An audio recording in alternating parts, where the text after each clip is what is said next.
ఈ రోజుల్లో ఈ స్థితిలో ఉన్నామంటే దేవుడిచ్చిన ఆయుష్యే, ఈ స్థితిలో ఉన్నామంటే దేవుడిచ్చిన ఆదాయమే, ఈ స్థితిలో ఉన్నామంటే దేవుడిచ్చిన బిల్డింగ్లే మన జ్ఞాపకం చేసుకుంటూ ఉండాలి. ప్రియులరా, మనం ఏ విధంగా అది శక్తి పోగొట్టుకున్నామో, ఏ విధంగా అది బలం పోగొట్టుకున్నామో, అదే విధంగా దేవతి దేవుడు ఈ సాయంకాల సమయంలో మనకి ఇవ్వడానికి రెడీగా ఉన్నారు.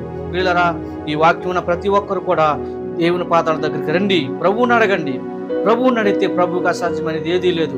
సమస్తము సాధ్యమే గనక ప్రభువుని అడిగితే గనక ఈ సాయంకాల సమయంలో ఆయన మనకి అన్ని ఇచ్చే దేవుడు, సమస్తం ఇచ్చే దేవుడు, మనకి నిత్యమైన తండ్రిగా మరి ఉన్న దేవుడు, నిన్న నేడు ఏకరీతిగా ఉన్న దేవుడు, అలాగే నిత్య తండ్రి గనక మనం ఎప్పుడు కూడా ఆయన్ని ఆరాధిస్తూ ఉండాలి, ఆయన్ని మహింపరుస్తూ ఉండాలి.